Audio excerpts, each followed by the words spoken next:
My friends, I cannot well express how glad I am to see you both unharmed. They say that Omega's clash with the Primal shook the very firmament.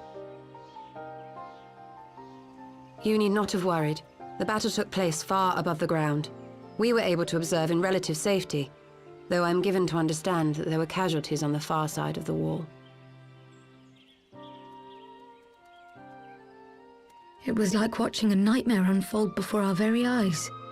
Ilbert's primal manifested in the form of a colossal dragon, a being of pure violence. It burst forth from the cocoon with such terrible force. That such a horror should spring from the eyes of Nidhogg comes as no surprise. Nor do I wonder at its form. Ilberd all but announced it in the moment prior to his death. Plainly, it was his dying wish to visit a second calamity upon the Empire.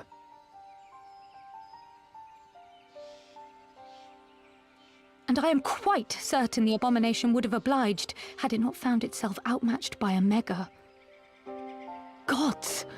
I am no stranger to the works of Allag, but even I was unprepared for the machine's furiosity. It beggared belief.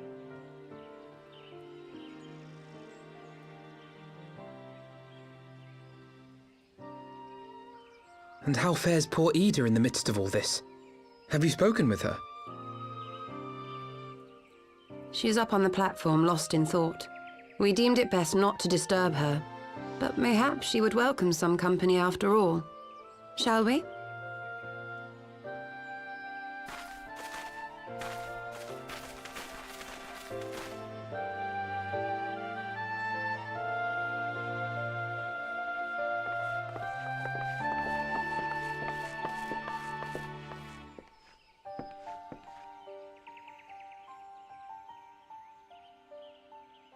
The light's gone. It was all we had left of him. Ida. I don't blame anyone. I knew what was going to happen. I knew the spell Papalimo meant to cast would drain away his life force. I knew that it would only buy us a little time.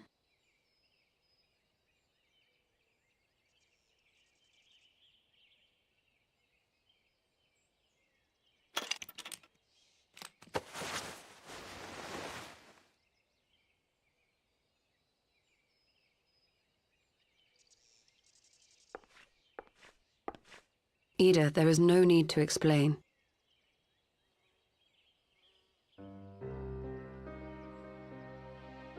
But there is. I can't hide in Papalimo's little shadow anymore, and I shouldn't hide behind my sister's mask. 20 years ago, on the day the Empire marched into Alamigo, I was still just a child, not even 5 summers old. My father had been one of the leaders of the revolution. He had fought to overthrow the Mad King, Theodoric. And my sister had fought alongside him. But she was strong and kind, and always knew what to do.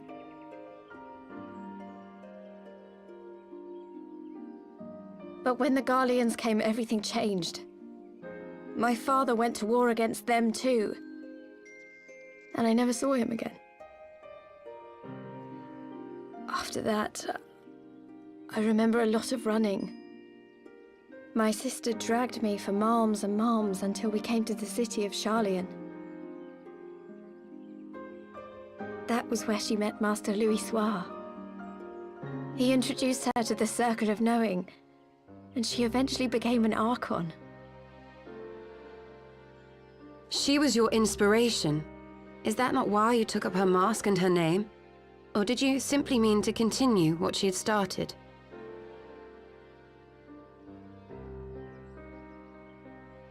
You've known all along, haven't you? That I wasn't Ida. Of course. We all recognized you at once. 'Twas Papalimo who persuaded us to maintain the charade. It was silly to think I could fool you. I knew that even then, but I sort of decided not to know.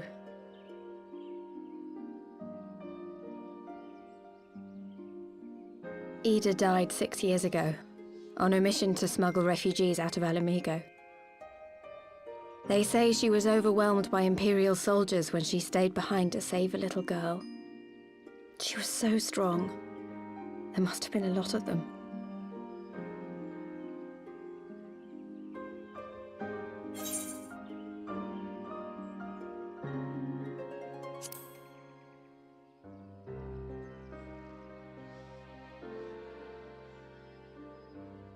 I'm sorry for lying to you.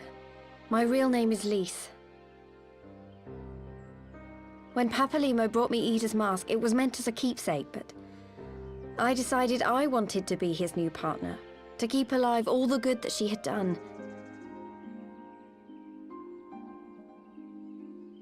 I didn't want to become Ida, exactly. At the time, though, I still didn't know who I was myself, and it almost seemed easier to play the role. Papalimo agreed to help, of course, but it was never what he wanted for me. He wanted me to walk my own path, and those were his final words to me.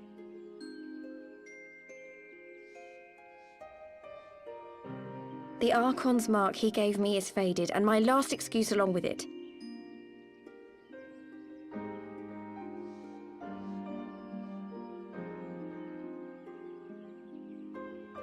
So this is it. Whatever I choose to do from now on, I do as Lise. And I choose to continue my family's fight. I want Alamigo to be the country that Ida and my father always wanted it to be.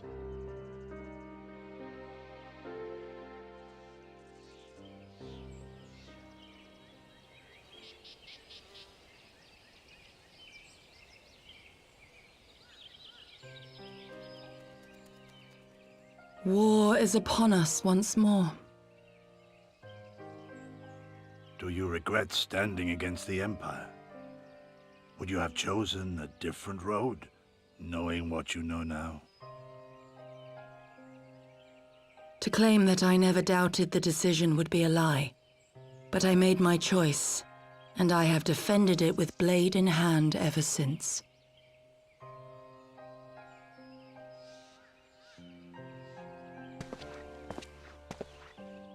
The battle continues, and our steel is needed. Come, Shadow Walker, we leave for the east, for Doma.